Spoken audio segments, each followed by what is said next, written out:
30 de abril. Começa agora o programa Hora e a Vez da Pequena Empresa. Acompanhe o advogado Marcos Tavares Leite com muita informação para você, micro e pequeno empresário. O consultor Sebastião Oliveira comentando como otimizar resultados nos dias atuais. Além de uma pequena notável tipicamente italiana. E em nossa sala de visitas, o presidente do Simp, Joseph Cury, continua a entrevista com o desembargador do Tribunal Regional Federal da Terceira Região, Fábio Prieto. Fique conosco.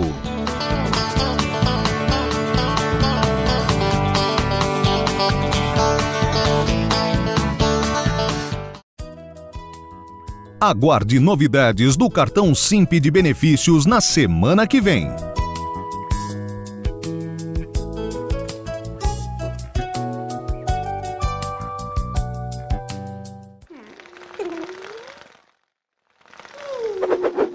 Acontece em São Paulo.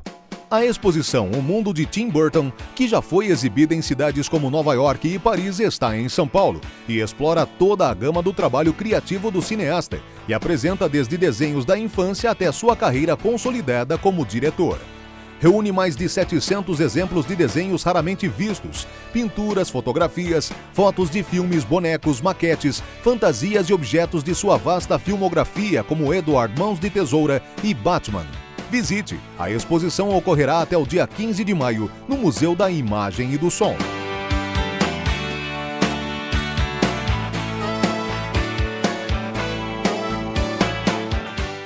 Importantes decisões judiciais estão sendo tomadas pela Justiça do Trabalho, envolvendo obrigações sociais entre sócios de empresas. Confira o que o advogado Marcos Tavares Leite tem a dizer.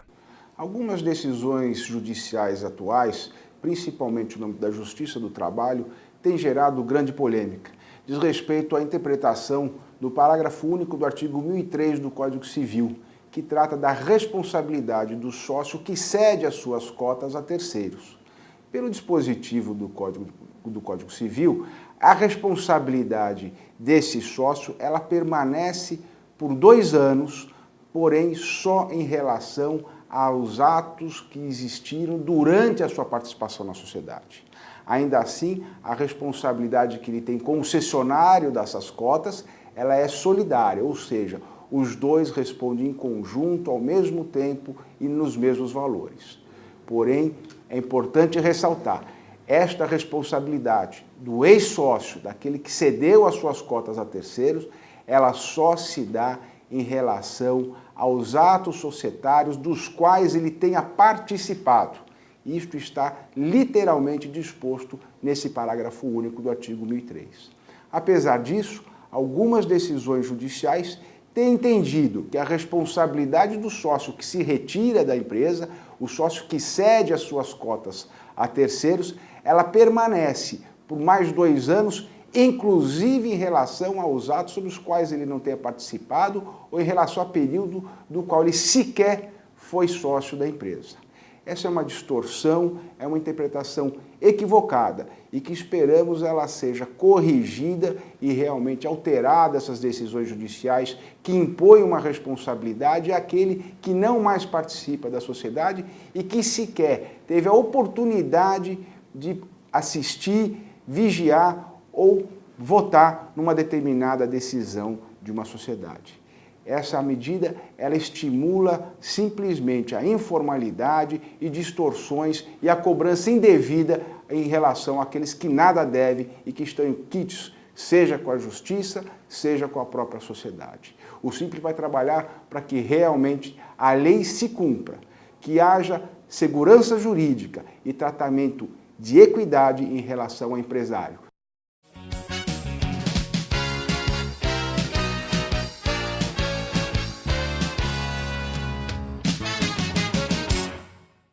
Através de uma longa trajetória dedicada à gastronomia italiana, uma história de sucesso foi escrita em São Paulo.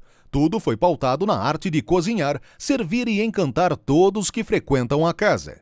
Sempre tivemos uma clientela muito fiel, houve um crescimento, a casa começou com 90 lugares, hoje tem 270 lugares e o motivo do nosso sucesso é que há 35 anos nós tínhamos o produto que nós temos hoje, 35 anos depois. É sempre a mesma qualidade.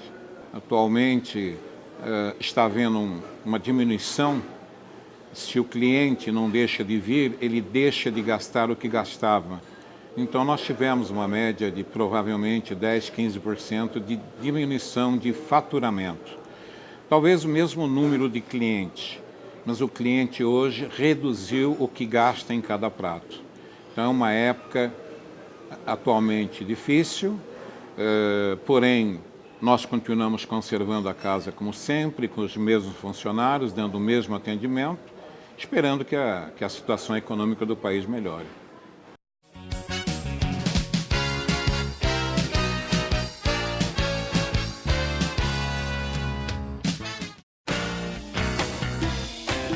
Você sabia? Você sabia que Mozart tinha uma irmã tão talentosa quanto ele? Maria Anna Mozart era um pouco mais velha que o irmão Wolfgang Amadeus Mozart. Na infância se apresentavam juntos pela Europa e o talento de ambos era visto com grande admiração.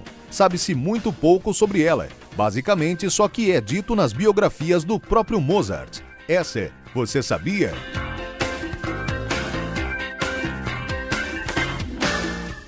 Em tempos de crise é necessário o aumento da eficiência com redução de custos. Mas como fazer? O consultor Sebastião Oliveira nos dá algumas dicas.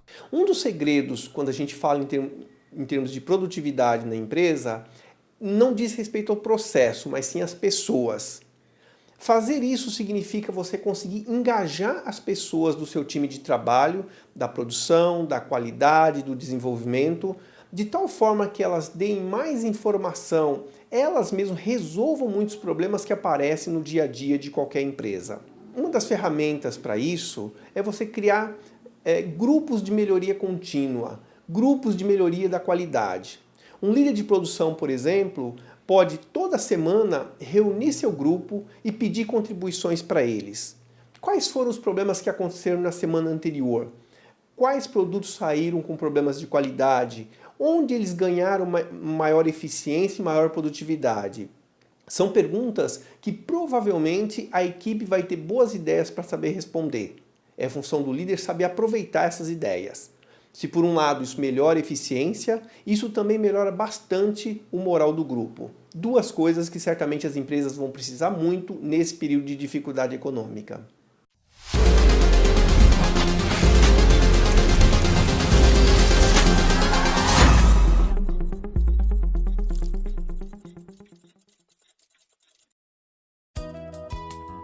Aguarde novidades do cartão Simp de benefícios na semana que vem.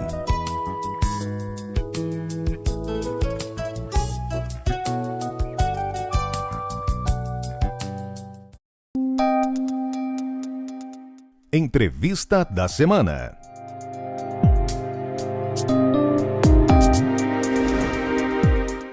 Nós temos o prazer de estar conversando com o Dr. Fábio Prieto, que foi corregedor e ex-presidente do Tribunal Regional Federal, que num programa passado nós interrompemos quando falávamos que os países desenvolvidos têm um menor rigor em relação à responsabilidade criminal dos sócios, não que não seja intocável, mas existe um equilíbrio.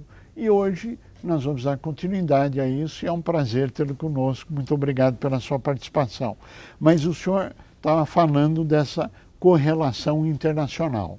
Podemos continuar daí, por favor? Bom, obrigado pelo convite renovado, Curi. Nosso prazer. Só para retomar essa linha rápida, quer dizer, há estudos internacionais que mostram isso. Você tem uma relação direta entre a pujança econômica e o cuidado, não é a não fixação da responsabilidade, claro. É o cuidado na fixação da responsabilidade do empresário. Vamos falar empresário para ser mais amplo. Sim. Então, isso tem uma correlação direta. Quanto menor a economia, mais severo é o controle do empresário e vice-versa. Isso é estudo internacional, não há o que responder. Então, aqui nós precisamos tomar muito cuidado com isso, porque nós tivemos agora, de uns anos para cá, uma mudança de interpretação. E nós estamos indo para cima dos empresários, a meu ver, sem o cuidado necessário. Ele deve ser responsabilizado, sim, em caso de fraude, em caso de ato doloso, em caso de quebra de contratos, determinadas quebras de contrato. E tomar o cuidado para não fazer isso, quando se tratar daquela falência que é a falência que decorre, por exemplo, de falta de financiamento, juros altos, negócio mal escolhido, o pequeno e médio empresário, isso é comum. Às vezes ele começa um negócio que não deveria ter começado, mas aquilo é um aprendizado. O momento atual da economia traz todos esses problemas. Imagine todo mundo que está começando o negócio agora ou que está fechando o negócio. Se nós não tomarmos cuidado com esse povo, ele não volta para o mercado. Não volta. Não volta. E o nosso interesse é que volte. Claro. Eu não quero que volte o sujeito delinquente fantasiado de empresário. Esse eu não quero. Claro. Esse eu quero até a repressão criminal contra ele. Claro. Agora, se ele não é esta figura, se ele é um sujeito que quebrou porque se deu mal, ou porque não sabia avaliar, ou porque a economia se tornou uma coisa complicada, esse eu quero que volte sim. Lógico. Né? Evidente que eu quero. Que continue e que volte. Que continue. E se quebrar, que volte. Isso. Não é? Como nos países desenvolvidos. Como nos países desenvolvidos. Você tem uma legislação que favorece e se compreende esse fenômeno.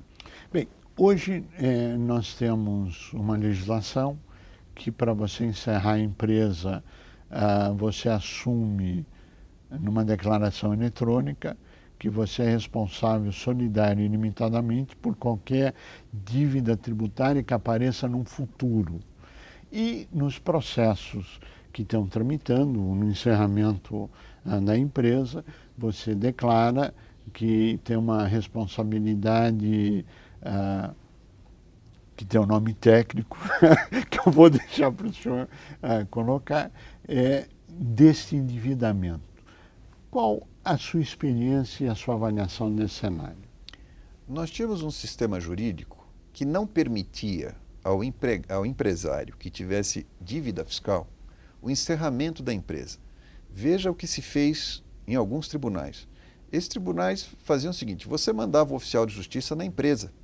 Acontece que a empresa estava quebrada, portanto, o empresário já não estava no local, mas a empresa estava aberta na junta comercial ainda. Sim. E por que ele não fechava a empresa na junta comercial? Porque ele devia o tributo. Sim. Ora, mas o oficial de justiça ia lá e certificava: olha, a empresa não está aqui. Essa jurisprudência diz o seguinte, que o fato da empresa não estar lá indica uma atitude que autoriza a responsabilidade pessoal do sócio. Isso não faz o menor sentido. Que é um absurdo. Isso é um absurdo. Se ele não podia fechar a empresa, quer dizer, e ele não tinha condição de continuar a empresa, ele ia manter a sede aberta para esperar o oficial de justiça? Claro que não. Isso é uma jurisprudência que só tem no Brasil. Isso é uma violência, não é contra o empresário, não. Até é contra ele, mas isso é contra o país. É verdade. Isso é contra o país. É contra os empregados, contra os empresários, contra o próprio fisco. Porque o que interessa ao fisco é o empresário voltar a ter o giro do negócio e pagar a dívida. Lógico. Não interessa fechar a empresa. Lógico. Evidente. Para o trabalhador é a mesma coisa. Para todos, enfim. Para a sociedade. Para a sociedade como um todo. Então, nós temos uma jurisprudência assim, até que finalmente veio essa lei que você está falando. Essa lei, vamos dizer, ela não é ideal, mas já melhorou essa situação que era absolutamente, a meu ver, condenável, essa jurisprudência. Sim. Então, ela criou essa possibilidade de fechamento da empresa e ela declara que os débitos que porventura venham a aparecer, que eles podem ser cobrados do empresário. Não é o ideal ainda. O ideal é que a gente avance mais. Já foi uma melhoria para aquilo que se tinha, mas é preciso tomar cuidado. O problema, Curi, eu acho que não está tanto nessa questão de declarar a responsabilidade. O problema está em alguns prazos de prescrição. Nós tínhamos alguns prazos de prescrição por dívidas das empresas de 30 anos. Nenhum país pode ter um prazo de uma dívida de 30 anos. Eu não posso ter uma relação negocial com um prazo tão elástico. Quer dizer, isso realmente inviabiliza qualquer coisa razoável nesse mundo dos negócios. Quer dizer, a gente tem que ter um prazo de prescrição, naturalmente, claro, mas que não pode ser de 30 anos, de 20 anos. Que não é prescrição, não é? Isso é a vida. É a vida isso não inteira. É prescrição. Nós temos uma economia que ela ainda é indexada ainda é indexada. Quer dizer, você põe aí uma correção monetária, uma Selic, etc. Essa dívida aparece lá na frente, depois de 20 anos. Se o sujeito não virou dono de banco, só tem uma chance, ele tem que ter virado dono de banco. Ele tinha que ter um armarinho e virar dono de banco. Aí tudo bem. Se ele não tiver um negócio com essa escala, ele vai falir. Vai. Porque uma dívida de 20, 30 anos, com a Selic e com os encargos, é inviável. É absolutamente inviável. Então nós precisamos reformar talvez este ponto. Permitir que a empresa feche, não é? E diminuir os prazos de prescrição. Nós não podemos ter prazo de 30 anos de prescrição. Claro. Isso precisa mudar. Pelo cenário todo que está sendo colocado, me parece que talvez o senhor tenha uma sugestão de mudança de quadro, de uma reforma do judiciário.